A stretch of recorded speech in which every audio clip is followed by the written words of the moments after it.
Hi guys, welcome back to my YouTube channel. কেনে আছে? আশা কৰো ভালে আছে। বৰ্তমান মই হৰিদ্বাৰত আছো। মোৰ পিছফালে আপোনালোকে দেখিছে এইখন গংগা নৈ। গংগা নৈ হৰিদ্বাৰৰ মাজেদি পাৰ হৈ গৈছে। আশা কৰো মোৰ এই ভিডিঅ'টো আপোনালোকে শেষলৈকে চাব আৰু যদি এতিয়ালৈকে মোৰ চেনেলটো ছাবস্ক্ৰাইব কৰা নাই তেনেহ'লে ছাবস্ক্ৰাইব কৰি দিব। এই পবিত্ৰ গংগাখনৰ পানীত যিসকলে গা ধুৱে বা ইয়াৰ পানী সেৱন কৰে তেওঁলোকৰ পাপ নাশ হয় বুলি ধৰা হয়। এই পবিত্ৰ গংগাখন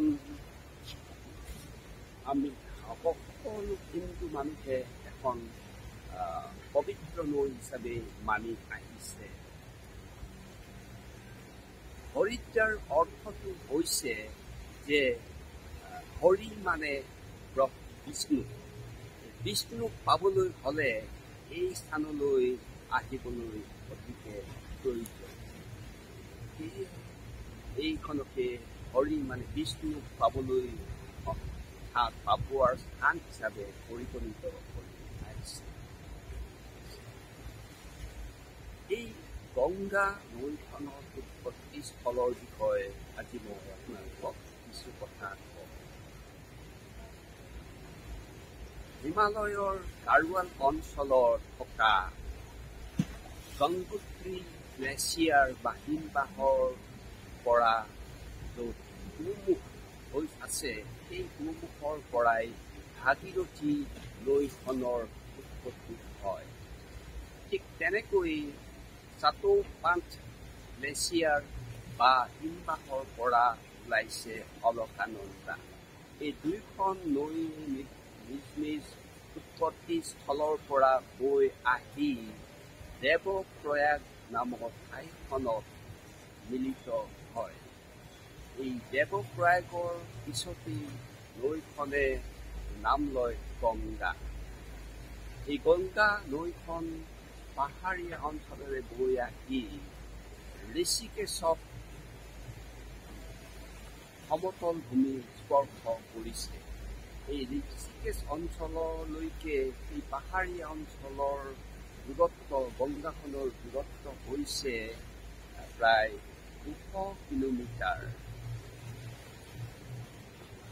ইয়াৰ পিছতে ঋষিকেশৰ পিছতেই আহিছে হৰিদ্বাৰ।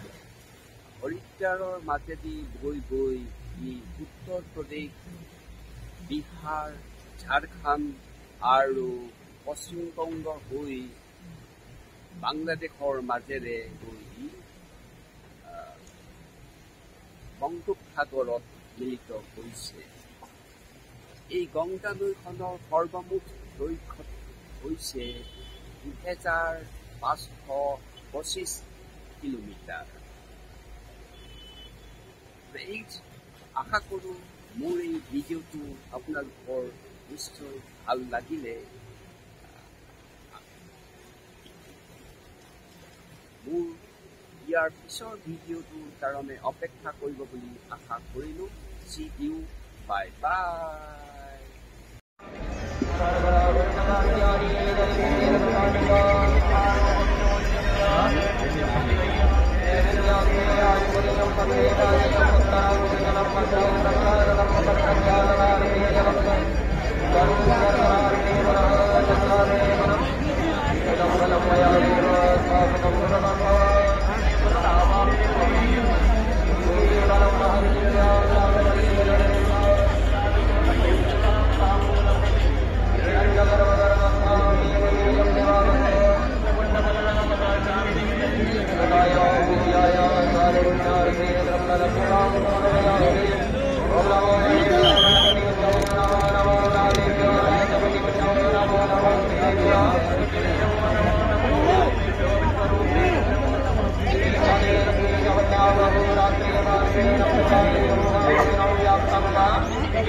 Bye.